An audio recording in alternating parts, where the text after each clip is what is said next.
Welcome to Legacy Eyes Academy. Today I am going to discuss editorial analysis of Hindu newspaper, that is preserving democracy in India. So we should try to understand the context of this article. Basically this article is criticizing the government about its approach toward the opposition party, and the article have used certain word like Congress Mukt Bharat, opposition Mukt Bharat. We should not use such word in our real exam. We should not be too critical about the government also. Second thing is, this article highlighted the issues which has happened in Madhya Pradesh, Karnataka and Maharashtra.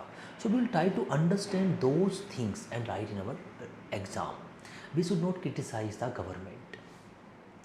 Second thing is, why this article is important for us. So we have a topic Indian Constitution, and Indian Constitution is going to establish a representative democracy in India, where we have like a topic like features, significant provisions and basic structure.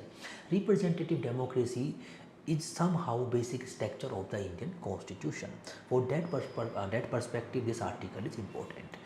To start this article, first of all, we have to understand the representative democracy. Democracy somehow it is about rule of people. When we say rule of people can be direct or can be indirect.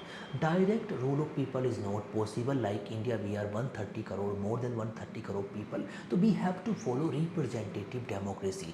In representative democracy, like we as a people have chosen our representatives. These representatives are sitting in Lok Sabha, and from there they are making the government also. So when we talked about representative democracy, it is all about people's choices, who are going to elect their representatives, and quality of the representatives again depend or decide the quality of government.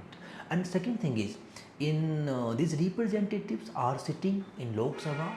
Some party or the party which are in majority is going to make a government, other party becoming opposition. So we can say that in representative democracy depend the quality of the representatives. Representative means the people who are sitting in opposition, their role become very important in the democracy. Second thing is, when we talked about democracy, we have seen the definition. Democracy means like of the people, by the people and for the people. Of the people, by the people, for the people. Of the people simple means government of the people. Okay, government of the people. Second thing is government of and by the people. Third thing is government of the people, by the people and for the people.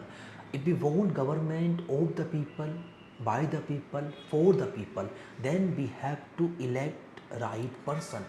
And so best representation, high participation and ensuring social justice. So here we can see that whenever we are electing our representatives, we have to be very cautious. We have to elect right person so that we can get best result from the representative democracy.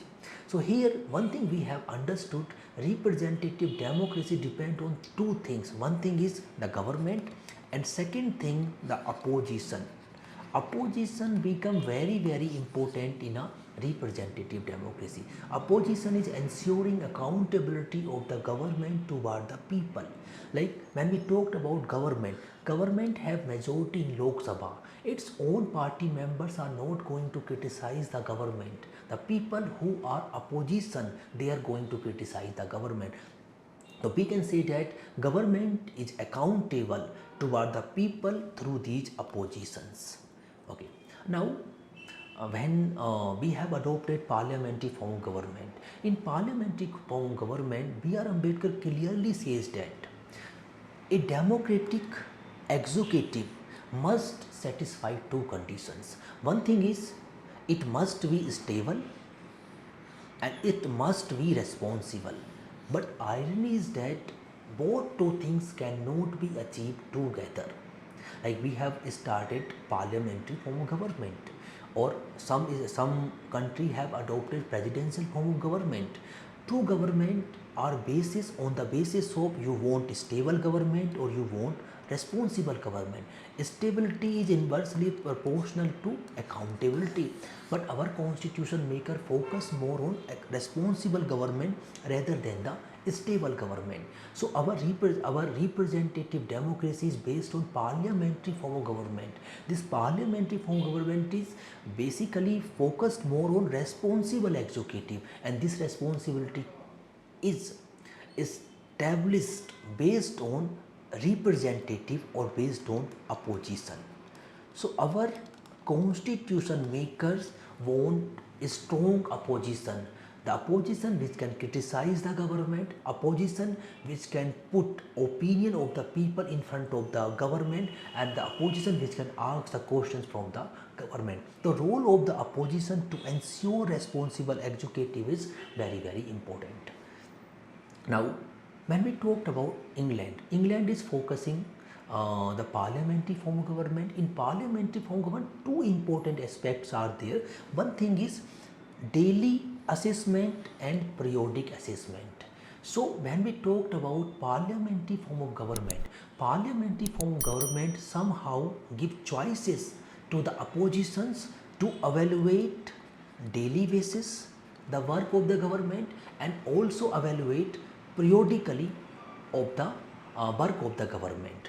In parliamentary form of government, when we talk about daily assessment, in daily assessment, whenever parliamentary sessions are going on, that time through questions, resolution, no confidence motion, adjournment motion, debate and address, this oppositions have right to ensure the accountability. These things are missing in presidential form of government. That things you have to understand. Second thing is when we talked about periodic assessment is done by the people themselves. After 5 years, government has to come in front of the people. They have to show their result. It is up to the people. They will accept it. They may reject it. So periodic assessment is available in presidential form of government, but daily assessment is not available in presidential form of government, which is available in parliamentary form of government. So that's why these two things are needed for India, and that's why we have taken parliamentary form of government. Second thing is, as I discussed already, this daily assessment is not available in presidential form of government. So that's why presidential form of government is more stable but less accountable, and we want more accountable government. So that's why we have focused more on accountability or more on parliamentary form of government. Now, role of opposition. So we have followed parliamentary form of government. In parliamentary form of government, we have given more power to oppositions, more power to the people to ensure daily assessment also and to ensure periodic assessment also of the government. So here we can say that role of oppositions become very, very important. Second thing is, when we talked about parliamentary form of government, it does not mean we have to focus one party government. When government is not accountable, government is not able to fulfill the expectations of the people, then people have a right to change it, and this change comes through the opposition. The role of the opposition in parliamentary form of government become very, very important, and opposition have to be vigilant. The presence of a vigilant opposition is necessary to not just for vibrant democracy but its very survival. Democracy depend discussion, debate and the dissent, and oppositions are creating dissent from the government, giving alternative form of thought to the people so that they can elect new representatives and they are going to make new government. So democracy, or we can say that role of opposition in democracy is very, very important. Without an effective opposition, democracy will become dull and legislature become submissive. So here we have to understand role of the oppositions also. And second thing, now recently we have seen about this anti-defection law. So somehow anti-defection law is going to establish or going to improve the stability of the government, but somehow it is going to compromise the accountability of the government toward the people. So anti-defection law, somehow some other day I will discuss in detail. As of now, I am not going too detail about the anti-defection law. Only thing you have to remember, anti-defection law somehow ensure the stability of the government, but it is going to compromise the accountability of the government. What we have to do? Like Naziruddin Ahmad in Constituent Assembly, he talked about if you are not desirous of creating anti-Congress feeling, it is very necessary for you to create an oppositions. If necessary, by some member voluntarily to go to opposition and making a healthy and strong democracy. So we have to understand the thoughts of our constitution makers. They know the importance of the opposition in healthy democracy. And then at the same time, while the opposition must be credible and strong, it is for the opposition to make itself credible and strong. It must feel the pulse of the people.